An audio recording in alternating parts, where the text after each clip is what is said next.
Nobody expected what Frank Costello did when they came to kill him. October 12, 1956. The Waldorf Astoria Hotel. Vincent the Gigante was standing in the lobby with a .38 revolver, waiting for the most powerful crime boss in America to walk through those golden doors. But what happened next wasn't gunshots. It wasn't blood. It was something far more dangerous. Frank Costello looked his would-be assassin in the eye and said 6 words that would change the course of organized crime forever. 6 words that made Gigante lower his gun and walk away. 6 words that proved intelligence is deadlier than any bullet. To understand that night, you need to understand the war brewing in New York's underworld. October 1956. Frank Costello was at the peak of his power. The prime minister of the underworld. They called him the only crime boss in history who never carried a gun, never ordered a hit, never raised his voice. But he controlled judges, senators, police commissioners. His word could make or break careers in Washington, D.C. His handshake was worth more than most men's blood oaths. But power makes enemies.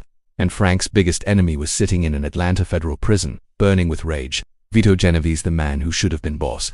The man who'd been forced to flee to Italy in 1937 to avoid murder charges, watching from exile as Costello built an empire that should have been his.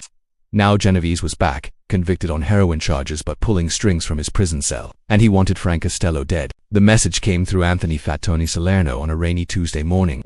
Frank was having breakfast at his regular table in the Waldorf's Peacock Alley restaurant. Eggs Benedict, black coffee, the Wall Street Journal folded precisely beside his plate. Fat Tony slid into the booth across from him, nervously adjusting his tie. "Frank, we got a problem," Tony whispered, glancing around the elegant dining room filled with senators, businessmen, and Supreme Court justices. "Chin's been asking questions. About your schedule. About your routes home." Frank didn't look up from his newspaper, didn't even blink. "Vincent Gigante is a loyal soldier," he said quietly, cutting his eggs with surgical precision. "He follows orders. The question is whose orders he's following." "Vito's orders," Tony said. "Word from Atlanta is you got 24 hours before Chin makes his move." That's when Frank Costello did something that surprised even Tony Salerno. He smiled. Not a worried smile, not a fake smile. A genuine, almost amused smile. 24 hours, Frank repeated, folding his napkin with the same precision he did everything else. "That's more time than I need." What Tony didn't know was that Frank Costello had been 3 steps ahead of Vito Genovese for months. While Genovese was plotting from his prison cell, Frank was playing a different game entirely. A game that had nothing to do with guns or muscle and everything to do with information. That afternoon, Frank made a phone call from his office on the 39th floor of the Chrysler Building. The number he dialed belonged to Special Agent William Raymer of the Federal Bureau of Investigation. The same FBI that had been trying to build a case against Frank for years. The same FBI that considered him public enemy number 1. "Agent Raymer," the voice answered. "Bill, it's Frank. We need to talk." Silence then. "Jesus Christ, Costello. You can't just call me at the bureau. Meet me at the usual place, 1 hour." The usual place was Central Park, near the Bethesda Fountain. Frank and Agent Raymer had been playing cat and mouse for 5 years. But it wasn't the kind of cat and mouse you'd expect. Raymer wasn't trying to arrest Frank. Frank wasn't trying to corrupt Raymer. They were 2 professionals who understood each other. They shared information. They respected boundaries. They both knew that organized crime needed rules, and sometimes those rules required cooperation between enemies. Frank arrived first, as always. Charcoal gray overcoat, matching fedora, leather gloves, despite the mild October weather. He stood feeding pigeons with breadcrumbs from a paper bag, looking like any other wealthy businessman taking a break from the office. When Raymer approached, Frank didn't turn around. "Vito's making his move," Frank said quietly, tossing crumbs to a particularly aggressive pigeon. "Tonight, Vincent Gigante, Waldorf lobby, approximately 10:30 p.m. Raymer stopped walking. "You're telling me someone's planning to kill you and you want me to prevent it. I'm telling you that if Vincent Gigante murders me in the Waldorf Astoria lobby tonight, the resulting war will paint Manhattan streets red for the next 5 years. Every family will choose sides. Innocent people will die. Business will suffer." Frank turned to face the FBI agent. "Bad for everyone. So what are you proposing?" Frank handed Raymer a manila envelope. "Vincent's younger brother, Salvatore, arrested 3 times for armed robbery, no convictions. His file somehow disappeared from NYPD records. It's in there." Raymer opened the envelope. Inside was a complete dossier on Salvatore Gigante, including photographs, witness statements, and evidence that could put him away for 20 years. "Where did you get this?" "Does it matter? What matters is that Vincent loves his baby brother more than he fears Vito Genovese. You arrest Salvatore tonight at 10 p.m. Vincent will choose family over loyalty. He always does. And in return, I give you something you've been wanting for 3 years. The location of Lucky Luciano's money. The accounts in Switzerland, the Cayman Islands. The cash that's been funding heroin shipments from Sicily to New York." Frank straightened his gloves. "Enough evidence to cripple the entire East Coast drug trade." Raymer stared at the envelope. The FBI had been hunting Lucky's money since his deportation in 1946. $50 million that disappeared when Luciano was forced to leave America.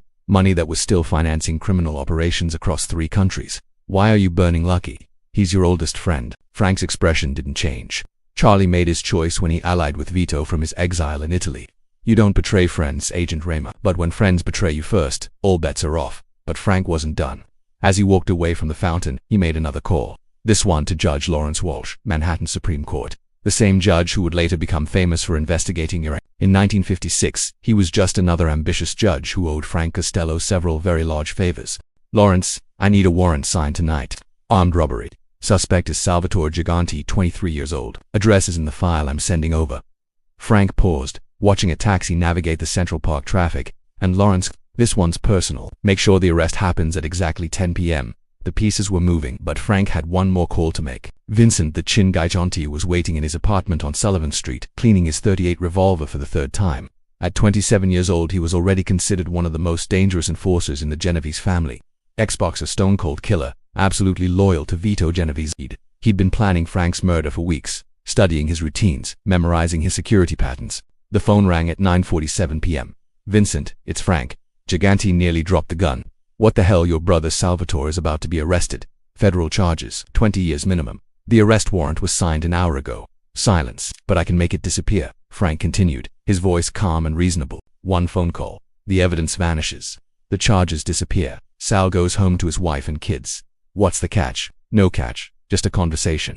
You and me tonight. Waldorf lobby. 10:30, come alone. Leave the gun at home. And your brother stays a free man, and if I don't, then you'll be visiting Sal in federal prison for the next 2 decades. Your choice, Vincent. At 10 p.m. exactly, FBI agents kicked down Salvatore Gigante's door on Mott Street. They found him playing poker with 3 friends, a .45 automatic in his waistband, and 2 kilos of stolen jewelry in his closet. The arrest made every newspaper in New York. The headline in the Daily News: Mafia enforcer's brother nabbed in armed robbery ring. Vincent Gigante read the headline from a newsstand on Park Avenue at 10:25 p.m. His hand shook as he folded the paper. His baby brother, the kid he'd protected since they were children on the Lower East Side, the only family member who'd stayed clean, stayed out of the life, now facing 20 years in federal prison. But Vincent was no fool. He understood exactly what had happened. Frank Costello had outplayed Vito Genovese without firing a single shot. The arrest wasn't a coincidence. The timing wasn't luck.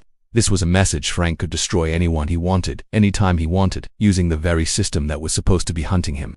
At 10:30 p.m., Vincent Gigante walked into the Waldorf Astoria lobby. His gun was back in his apartment on Sullivan Street. In his pocket was a single photograph. Salvatore in handcuffs, surrounded by FBI agents. Frank was waiting in the lobby bar, sitting at a corner table with a clear view of the entrance. He was reading a book, The Art of War by Sun Tzu, when Vincent approached. Frank closed the book and gestured to the empty chair across from him.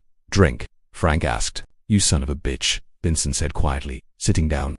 You set him up. I protected him, Frank corrected. Your brother was running stolen goods for Mickey Torino. FBI was building a case that would have included murder charges. I made sure they only found the robbery evidence. Vincent's jaw clenched. What do you want? I want you to deliver a message to Vito. Frank signaled the waiter for 2 whiskeys. Tell him that the next time he wants to kill someone, he should remember that I don't just have friends in New York. I have friends in Washington, friends in Atlanta, friends in every federal prison from here to California. The whiskeys arrived. Frank raised his glass. Your brother will be released tomorrow morning. Charges dropped due to insufficient evidence. The stolen jewelry will disappear from the evidence locker.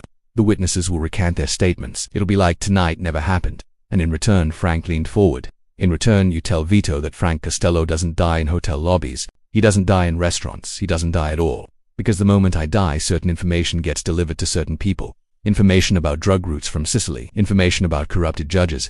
Information about money hidden in foreign banks. He sipped his whiskey. Information that would destroy every family on the East Coast.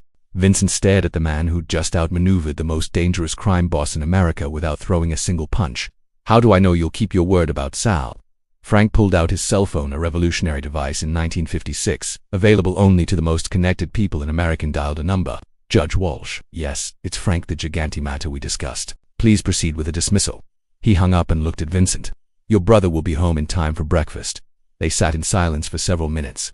2 killers in an elegant hotel bar, surrounded by senators and socialites who had no idea they were witnessing history. Finally, Vincent spoke.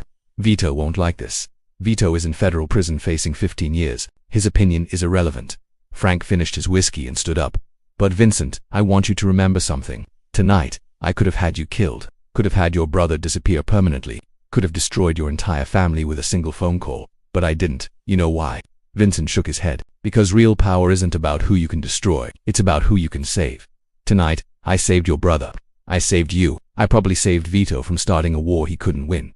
Frank adjusted his coat. That's the difference between a boss and a leader. A boss rules through fear. A leader rules through respect. Vincent Gigante walked out of the Waldorf Astoria that night a changed man. He would never again take orders from Vito Genovese. He would never again underestimate Frank Costello. And he would spend the rest of his criminal career pretending to be mentally ill, the famous Oddfather act, because he'd learned that sometimes the smartest thing a dangerous man can do is appear harmless. The war that Vito Genovese wanted never happened. Instead, Genovese died in federal prison in 1969, bitter and broken, having never understood that, in Frank Costello's world, the pen was indeed mightier than the sword. Salvatore Gigante was released the next morning, charges dropped, record expunged. He never knew his brother had planned to commit murder that night. He never knew Frank Costello had saved his life. But Vincent knew, and that knowledge kept the peace in New York for the next decade. Frank Costello proved something that night in October 1956 in a world where power came from the barrel of a gun. He wielded something far more dangerous: information, leverage, and the ability to turn enemies into allies without them even realizing it. They called him the Prime Minister of the Underworld because he understood something that his violent contemporaries never grasped. True power isn't about who fears you, it's about who needs you. And that night at the Waldorf Astoria, Frank Costello made himself indispensable to the very man sent to kill him. When Frank Costello died of natural causes in 1973, Vincent Gigante was among the mourners at his funeral. He never spoke publicly about that night in 1956, but those who knew him said he kept a photograph in his wallet until the day he died. Not a photo of family or friends. A photo of the Waldorf Astoria lobby, where he learned that sometimes the most dangerous weapon a man can carry is his brain. The 6 words Frank said to Vincent that night: "Your brother's life is in my hands." Simple words, but they changed everything. Because Vincent Gigante understood, in that moment, that he wasn't facing a crime boss. He was facing a master strategist who could destroy or protect anyone he chose, using tools more sophisticated than any gun ever made. That's the real story of Frank Costello.